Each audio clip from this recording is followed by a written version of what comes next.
A graça e a paz de Cristo para todos vocês. Mais um domingo que estamos juntos.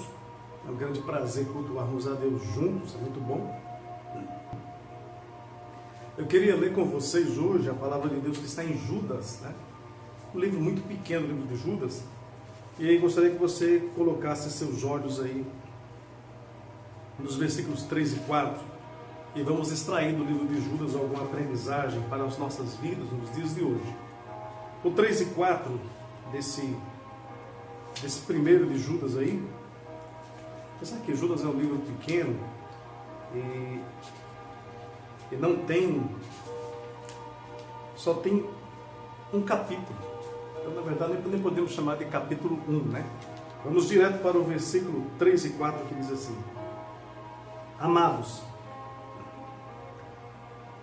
procurando eu escrever-vos com toda diligência acerca da salvação comum, tive por necessidade escrever-vos e exortar-vos a batalhar pela fé que uma vez foi dada aos santos.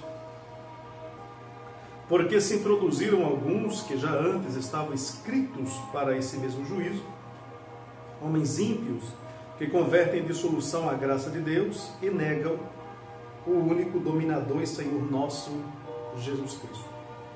Feche os olhos e oremos.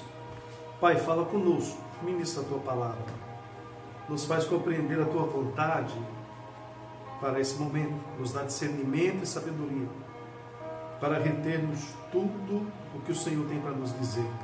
Assim nós agradecemos, em nome de Cristo, amém.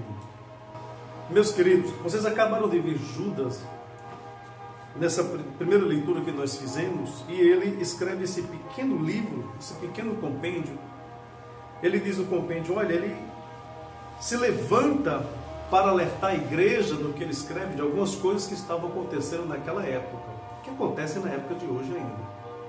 Então veja, Judas escreve esse texto 40 anos depois de Cristo, aproximadamente, e ele diz no texto que ele abre mão de falar da salvação.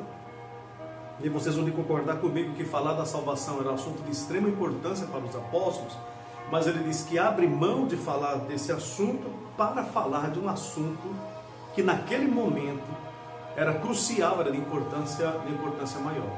E esse assunto que ele queria falar é exatamente sobre os heréticos, porque a igreja sofria naquela época, no primeiro século, com os ensinamentos errados de algumas pessoas que eram saídos do seio da própria igreja. Interessante pensarmos nisso, né? Então eles tiveram o seu nascimento na igreja, mas se desviaram do caminho e começaram a visitar as igrejas e as famílias, passando uma mensagem travestida de verdade, uma meia verdade. Mas nós sabemos que meia verdade não existe. Então o que eles estavam ensinando na verdade eram mentiras. Eles espalhavam mentiras.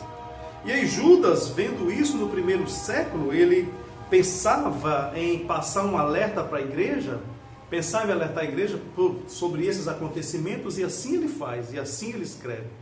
E assim ele procede e nos deixa esse registro riquíssimo. E através desse registro nós entendemos o que era que se passava com a igreja logo depois do seu nascimento, né? Perceba que a igreja que já sofria, ela era tida na antiguidade apenas como uma corruptela da fé judaica, né? Eram novos judeus, digamos assim, porque na verdade ela não se diferia muito da fé judaica. Então, 40 anos depois, a primeira esperança que eu vejo em Judas, que ele me passa, é a esperança que a igreja consiga identificar um falso mestre e consiga se distanciar desse falso mestre, consiga de tal modo não permitir que esse falso mestre adentre nas igrejas, ou adentre nas famílias, nas vidas, e de certa forma consiga envenenar as pessoas com essa sua meia-verdade. Então, a primeira coisa que eu percebo é que ele diz que os falsos mestres estão perdidos. Eu lembro aqui de uma frase de para-choque de caminhão escrita: não me siga, eu estou perdido. E aí, lendo o texto, eu percebi exatamente o que ele queria dizer. Esses homens estão perdidos e não devem ser seguidos por outros homens. Aí seria um cego tentando guiar outros né? Tentam guiar outras pessoas que invariavelmente talvez estejam cegas também. Então esses falsos mestres estão perdidos, eles insinuam uma certa autoridade. Eles não compreendem, não entenderam o que o Evangelho quis dizer, não entenderam o que os apóstolos estavam pregando. Os apóstolos não pregavam nada diferente daquilo que Jesus já tinha ensinado. Então eles entravam com o conhecimento deles, com o modo deles conhecer. O interessante é que a fé judaica também tinha essa coisa de interpretação. Ainda tem até os dias de hoje. Então eles davam uma interpretação o que foi deixado por Cristo aos apóstolos e que os apóstolos estavam aí passando, repetindo para os crentes daquela época. Então veja, eles não compreendem o que foi dito por Jesus, eles não conseguiram discernir o que foi dito por Jesus, eles não conseguiram absorver o que foi dito, repetido pelos apóstolos, e agora eles estavam espalhando um ensinamento, sendo que eles não conseguem ensinar ninguém absolutamente nada, visto que eles estão perdidos. Então eles entram com conselhos errados, eles entram com doutrinas erradas, eles entram se aproveitando da ingenuidade de alguns irmãos. Nós percebemos hoje em algumas igrejas acontecendo a mesma coisa. Algumas pessoas que estão perdidas tentando ensinar a outros, tentando guiar a outros. E se nós olharmos o ensinamento desses homens aqui de Judas, você vai notar uma semelhança muito vívida, né, com o modo de trabalhar da antiga serpente de Satanás do Éden. Ele pegou a palavra de Deus, mudou um pouco, e nessa mudança que ele jogou para a mulher, ele mudou o sentido do significado da palavra de Deus. E a mesma coisa acontece com os homens que tentam fazer aqui, repetir aqui a mesma coisa. Eles travestem essa palavra, eles mudam essa palavra, dão interpretação errada para essa palavra e jogam isso de volta para o povo, esse povo que muitas vezes é chamado de massa de manobra, né? Massa de manobra. Então, eles não compreendem, eles insinuam e eles entram com conselhos errados, porque são falsos mestres. E o modo deles trabalhar, como eu falei, é muito semelhante ao jeito satânico de trabalhar desde a fundação da terra por Deus. Então, outra coisa que ele me deixa aqui no livro de Judas, ele passa, é que ele me dá 3 alertas interessantes. Ele diz, primeiro, que Israel foi rejeitado. Apesar de todo o privilégio da nação escolhida por Deus, a Bíblia nos mostra que Deus virou as costas para Israel. E nós percebemos isso no exílio babilônico. E anterior a isso, nós percebemos isso em todas as vezes que Deus manda um profeta. É sempre para trazer o povo de volta à adoração, a adoração correta. Ou seja, eles mudam o jeito de adorar a Deus, eles mudam a trajetória da palavra, mudam a trajetória de Deus no meio do povo, e Deus manda um atalaia, Deus manda um profeta para trazê-los de volta. Nem sempre os profetas conseguem seu intento. Aliás, Jesus diz que Jerusalém é uma cidade que mata seus profetas, ou seja, os enviados por Deus. E nós vivemos numa sociedade em que aquele que é enviado por Deus, aquele que tem uma mensagem diferente, uma mensagem vinda de Deus, ele é tão perseguido e morto quanto os profetas do Antigo Pacto. Eles são deixados ao esquecimento. As pessoas que compactuam com as coisas deste mundo se levantam contra eles, de modo a deslegitimá-los, a tirar aquilo que Deus, a unção que Deus colocou sobre eles, a desmoralizá-los na frente do povo, em prol da manutenção do status quo, ou seja, de que a igreja continue atuando de modo errado. Mas aí Israel é rejeitado, apesar dos privilégios que eles têm de ser povo escolhido por Deus, Deus virou as costas para esse povo. E aí Judas nos traz esse alerta. Deus, o Deus que escolheu Abraão, né?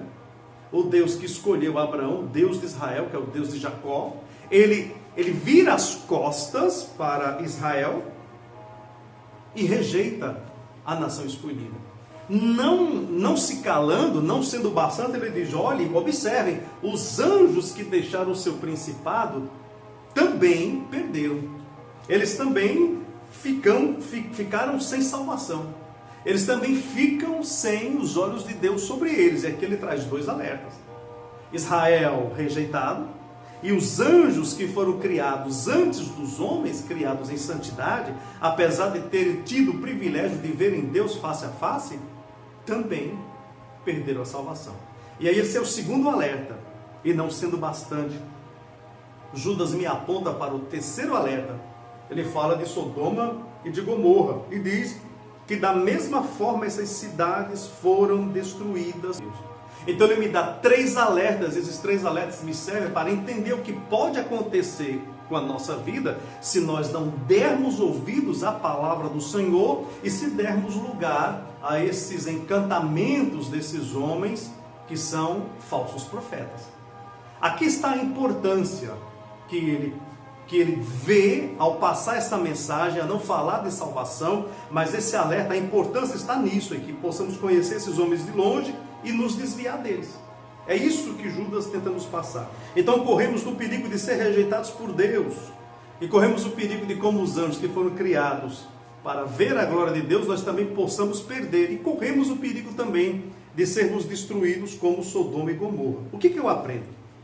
Primeira coisa que eu aprendo é que não há salvação para essas pessoas segundo a ótica de Judas. Ele não vê salvação, é através dos exemplos que ele dá, que são muito latentes, né?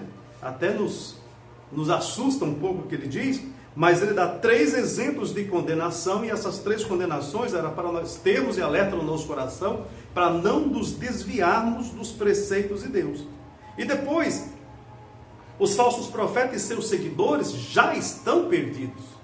Eles já estão no caminho errado. A esperança dele é que a igreja perceba a necessidade de aprender com Deus, de estar com Deus, de ler as Escrituras. Porque o que nós temos hoje, irmãos, ainda há igrejas que proíbem os crentes de lerem a Bíblia. Ainda há igrejas que proíbem os crentes de lerem literatura que não seja o impresso na própria igreja. Ainda há igreja que tem uma Bíblia diferente e que diz que essa Bíblia é a melhor Bíblia do mundo. O que qualquer teólogo formal das nossas escolas percebe que não é. A leitura simples, comparativa de 3 Bíblias, já mostra os erros gritantes que tem nessa Bíblia. E para assustar a gente, ainda há igrejas que proíbem a leitura bíblica e dizem que o crente deve viver pautado pelo que disse o seu líder, sendo que o seu líder também não crê na revelação bíblica. Então veja como é fácil manobrar esse povo, um povo que aceita isso, é um povo muito manobrável. Mas abra sua Bíblia aí em Judas de novo, no mesmo texto, versículo 8 e 9, a Bíblia diz assim: contudo, estes também semelhantemente adormecidos, contaminaram a sua carne e rejeitaram a dominação e vituperaram as dignidades. Mas o arcanjo Miguel, quando contendia com o diabo e disputava a respeito do corpo de Moisés, não ousou pronunciar juízo de maldição contra ele, mas disse: o Senhor te repreenda. O que eu quero que você aprenda aqui? Essas pessoas que vão de casa em casa, ou que se levantam contra a igreja, geralmente eles se levantam primeiro contra seus líderes. E a ideia de se levantar contra seus líderes é tomar o lugar dos seus líderes no coração do povo. E aí eu me lembrei de uma coisa aqui agora. Me lembro da história de Absalão e de seu pai Davi. Davi era rei, Absalão era príncipe, certamente herdaria o trono, seria um dos herdeiros do trono, mas Absalão prefere tomar o reino do pai, e o modo como ele se levanta contra o pai é exatamente tomando o coração dos homens quando eles vão até o rei pedir justiça de alguma causa. Absalão sempre diz: olha, sua causa é justa, quem dera eu fosse juiz para advogar a sua causa. Ele sempre dizia também: não há juiz em Israel. Ou seja, o que ele está dizendo? O que o meu pai está decidindo não é o que você merece, e eu deveria ser rei no lugar do meu pai. E assim ele vai ganhando os corações das pessoas do reino, sabotando o reino de Davi. Hoje, muitas pessoas fazem a mesma coisa quando se levantam contra seus líderes. Eles vão de casa em casa falando mal do seu líder. Eles vão disseminando uma teoria errada, algo do pensamento deles, não se subordinando à autoridade que foi instituída por Deus. Por outro lado, quando eu olho essa ideia de subordinação à vontade de Deus, eu me lembro também de outra história onde Davi está presente, que é a história de Davi tomando posse do reino. Você vai ver que Davi é ungido, Deus já tirou o reino de Saul. Saul está ali porque está. Davi tem oportunidade de matar Saul por mais uma vez, mas ele não se levanta contra o ungido do Senhor. Ele espera que o Deus que colocou Saul seja o Deus que tire Saul do trono. Apesar dele, Davi, já ter passado alguns anos, que ele já tinha sido ungido rei, ou seja, ele já tinha sido ungido rei durante o reinado de Saul. Saul era rei, ele foi ungido por Samuel. Mesmo assim, ele prefere esperar a vontade de Deus e não se levanta contaminando o reino de Saul. Pelo contrário, ele diz, é quase que ele fala, Deus me guarde de fazer tal mal contra o ungido do Senhor. É interessante. Mas essas pessoas continuam agindo da mesma forma, falando mal de seus líderes e promovendo rachas na igreja. E aí a igreja perde a comunhão, perde a unidade. E onde não há unidade, não há a bênção de Deus sobre a igreja. Outra coisa que eu quero que você aprenda é que essas pessoas, elas legitimam a si mesmo dizendo que tiveram uma revelação nova, ou que estão com uma visão nova, diferente do líder. Então, para camuflar o seu erro, eles trazem essa legitimação mística, transcendental sobre eles, mas a única revelação que nós temos é a mesma há mais de 2000 anos, que é a palavra de Deus. Se nós olharmos aquilo que os apóstolos ensinam, nós olhando para isso, Paulo mesmo dizia, eu não trago revelação nova. A revelação é a mesma. Jesus nasceu, morreu e ressuscitou. Essa era a ideia da pregação de todos os apóstolos, ou seja, a ressurreição de Jesus, a vida de Jesus e o nascimento de Jesus em conformidade com as Escrituras, em conformidade com o que diziam os profetas. Então essas pessoas são insubmissas e elas trabalham desta maneira. E quando Deus olha para a pessoa insubmissa, insubmisso é aquele que não se coloca debaixo de um jugo, debaixo de uma liderança. Submisso é aquele que desobedece. Quem desobedece, Deus olha e vê estampado na cara dele a cara de Satanás. E por quê? Porque o primeiro insubmisso da Bíblia, o primeiro a se levantar contra uma liderança na Bíblia, é exatamente o anjo caído Satanás. Que pelo modo como ele fez e praticou o seu ardil, ele fez igual líderes que racham igrejas. Levaram um terço dos anjos e ele abriu uma igreja nova. E hoje ele está aí, vivendo nas sombras com essa igreja nova que ele mesmo fundou. Então perceba que o modo de trabalhar é o mesmo. Perceba que o modo de difamar é o mesmo. Perceba que o modo de mentir é o mesmo. Perceba que o modo de agir, insinuando-se como uma serpente, vendendo uma meia-verdade, é a mesma coisa. Você olha e vê essa repetição na história da Bíblia. Ele diz uma coisa interessante aqui. Ele diz que essas pessoas são rochas submersas. Essa palavra é interessante. Rocha submersa, nós não temos ideia porque não moramos na beira-mar, mas rocha submersa são aquelas rochas que ficam abaixo da linha d'água. E quando um barco se aproxima da praia, se aproxima do cais, se o piloto do barco não conhecer bem aquelas águas, ele pode bater numa daquelas pedras, daquelas rochas, que na verdade são arrecifes, e a poucos metros da segurança do cais, o barco pode afundar. E o que ele está me dizendo? Eles são como rochas submersas, eles podem nos fazer afundar, eles podem nos perder o foco, eles são um perigo para todos nós que trabalhamos pela manutenção dessa fé. E ele diz uma coisa interessante: estes são os que se banqueteiam nas vossas festas de caridade. O que eram festas de caridade? Festas de caridade eram festas celebradas, hoje nós chamamos de festa americana. O que é isso?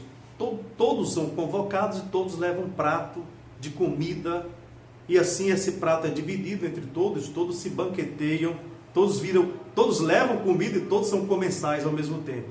O que nós chamamos hoje de ceia do Senhor. A ceia era celebrada dessa forma. O que ele está nos dizendo aqui? Que essas pessoas que disseminam inverdades comem conosco, têm comunhão conosco. Nós repartimos o que é nosso com eles, ou seja, eles são dos nossos, saíram do nosso meio, como diz um apóstolo, saíram dos nossos porque não eram nossos, não olhem para eles, mas eles estão aqui conosco. Vamos, versículo 19, a Bíblia diz assim, olha que maravilha: estes são os que a si mesmos se separam, sensuais, que não têm o Espírito. Olha que palavra interessante. Quantos líderes eu tive notícias entre nós, pastores, que não foram ungidos por ninguém. Eles separaram a si mesmo para o ministério. Eles dormiram na sexta-feira como uma pessoa comum e acordaram no sábado como bispo, pastores, apóstolos. Não foram ungidos por ninguém, não seguiram ninguém, não herdaram a tradição bíblica de ninguém. Não saíram de nenhuma escola, eles ungiram a si mesmos. E você percebe que 40 anos depois de Cristo, no início da fé, já havia pessoas que faziam isso. Eles separavam a si mesmos, eram sensuais no modo de agir, no ardil, no modo de falar, ou seja, eles ganhavam as pessoas pelo que eles falavam, mas não tinham tradição nenhuma sobre eles e não tinham herdado a tradição de ninguém. Veja, não há salvação para eles porque eles estão perdidos, como eu falei no início. A primeira esperança, então, que nós percebemos é que percebamos esses falsos mestres e percebamos que eles continuam trabalhando, estão conosco e continuam trabalhando. De vez em quando vemos o escândalo. O pastor fulano de tal fez tal coisa e sai na mídia. Aquele escândalo fenomenal que a mídia adora colocar em grandes manchetes, em letras garrafais nos jornais. E esses saíram do nosso meio. Então requer cuidado nosso para ver a quem nós imputamos uma certa moral e a quem ouvimos. Nós não podemos ser massa de manobra. A segunda esperança que eu vejo aqui em Judas é que os cristãos batalhem pela fé. Interessante isso aqui. Ele diz aqui, olha só, Judas do 20 ao 23 ele diz: mas vós, amados, edificando-vos a vós mesmos sobre a vossa santíssima fé, orando no Espírito Santo, conservai-vos a vós mesmos no amor de Deus, esperando a misericórdia de nosso Senhor Jesus Cristo para a vida eterna. E apiedai-vos de alguns, usando de discernimento, e salvai alguns com temor, arrebatando-os do fogo, odiando até a túnica manchada da carne. Olha que loucura. Eu vejo duas palavras que me chamam a atenção e que eu quero compartilhar com vocês também. Ele diz, edificando-vos a vós mesmos na fé. Veja que a palavra está no imperativo, ele está mandando que eu me levante, que eu me edifique. Ele faz a comparação com o edifício, o levantar de uma casa, enfim, de uma construção. Sou eu quem trabalho pela edificação dessa minha fé. Eu não posso esperar em alguém, eu não posso crer com os olhos fechados em alguém. Não, eu tenho que fazer como os bereanos. Eu tenho que olhar o que ele está pregando pela palavra de Deus e pelo crivo da palavra.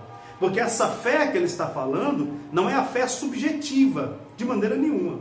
Não é a fé transcendental. Ele está falando da fé nos ensinamentos de Cristo, naquilo que Cristo me deixou, no legado cristão. Então, para manter a minha fé e me edificar nessa fé, eu preciso conhecer a palavra de Deus, eu preciso ler. Então estão errados aqueles que dizem que o cristão não precisa ler nada, que o cristão já vive na direção do Espírito, que o cristão já tem uma revelação, que os livros dele são os melhores. Não, o cristão precisa ler a Bíblia, precisa pensar. Então veja, a fé acontece pelo conhecimento da palavra de Deus. Ela mesmo diz, a fé vem pelo ouvir e o ouvir da palavra de Deus. Então, nesse caso, eu edifico a mim mesmo pela leitura. E a outra palavra que ele diz aqui que é maravilhosa, é orando em espírito. Ou seja, que é a regra de viver em oração. Está fazendo as coisas domésticas, está trabalhando, está no carro, está no ônibus, no metrô, em qualquer lugar, mas a sua mente em Deus. E quando a minha mente está em Deus, ela não tem tempo para estar em outro lugar. Ou eu penso uma coisa, ou eu penso outra coisa. Eu não consigo mentalmente pensar duas coisas ao mesmo tempo. Então, se eu estou meditando na palavra de Deus, a minha mente, meu coração, minha alma estarão ocupados nessa meditação, nessa palavra e nessa oração. Enquanto ela estiver ocupada desse jeito, ela não tem tempo de pensar uma bobagem. Ela está ocupada com algo bom, que é a palavra do Senhor. A terceira coisa que ele fala aqui, eu quero chamar a sua atenção, ele diz: conservando-vos a vós mesmos. Perceba que ele não diz para os crentes procurarem alguma coisa que os conserve. Não. eu mesmo devo me conservar, eu mesmo devo me policiar, eu mesmo devo me olhar. E aqui, quando eu coloco o meu coração no exercício de me conservar, perceba que eu não tenho tempo de observar a vida do outro. Eu não tenho como palpitar na vida do outro, porque eu estou ocupado na minha. Então, quem se conserva espera no Senhor e na vontade dele sobre a sua vida. Interessante, eu lembrei aqui de Paulo dizendo a Timóteo, esse versículo nunca sai da minha cabeça: procura apresentar-se diante de Deus como obreiro aprovado, que não tem do que se vergonhar, que maneja bem a palavra da verdade. Ou seja, sou eu quem procuro me apresentar aprovado, sou eu quem cuido de mim. Ele diz mais a Timóteo: olha, permanece na doutrina da qual você foi chamado. Tem cuidado da doutrina, ele fala. Então, eu conservo a mim pela leitura bíblica e pelo que eu percebo na palavra de Deus. Eu espero na vontade de Deus. E a vontade de Deus jamais passa longe do que nós temos escrito, a revelação escrita, que é a palavra de Deus. Se um profeta se levantar, por mais bonito que seja, mais cheiroso que seja, mais endinheirado que seja, com melhor aparência que seja, mas que diga alguma coisa que passe longe da palavra de Deus, esse tal profeta não é de Deus, esse é um demônio travestido de ser humano. Então, cuidado com o que você está ouvindo. Então, veja, eu percebo que não há tempo bom para crente, não há um tempo de refrigério. Não sei se você percebeu, mas suas coisas acontecem geralmente movido à oração, movido à tristeza, movido à dor, movido à solidão, movido a noites mal dormidas que você teve, movido à oração que você passou diante de Deus. E oração é um negócio extremamente solitário. Ninguém pode orar por você como você mesmo consegue fazer. Então as coisas para nós não vêm de mão beijada. Não é um mamão com açúcar a vida do cristão. E as dificuldades são uma constante na nossa vida. Elas sempre são postas aí. Mas aí cada dificuldade que aparece, cada aprovação que aparece, cada barreira que aparece, cada muro que aparece, cada luta que aparece, elas devem ser vistas por você exatamente como algo que está ali para que você consiga ultrapassar, para que você consiga vencer, para que você consiga derrubar. Então nada vem da parte de Deus para que você tenha a sua carreira parada, para que você morra, para que você pendure chuteiras, para que você desista. Não, Deus mandou essa barreira para que você transponha a barreira, para que você vá além. E cada vez que você transpõe uma barreira de dificuldade, você tem mais orgulho de si, porque você venceu uma batalha. E assim, isso vai te dando forças e experiência para as batalhas que virão no futuro. Nenhuma batalha é fácil, porque nenhuma é igual à outra. Todas têm o seu modo único, o seu jeito único, e a sua dificuldade única, e um escape único, que é o Senhor Jesus na sua vida. Eu acredito que você percebeu que para cada coisa simples na sua vida, para cada promessa simples, uma batalha de oração se inicia. Para cada coisa mais simples que seja, que você olha para o seu vizinho e fala: mas o meu vizinho deu certo, ele fez assim e deu certo, eu vou fazer a mesma coisa. Você repete do mesmo jeito que ele faz, para você não dá certo. Por quê? Porque o modo de Deus tratar com você é diferente do seu vizinho. Deus tem um ciúme de você do modo que ele não tem do vizinho. Para alguns ele permite, para outros não.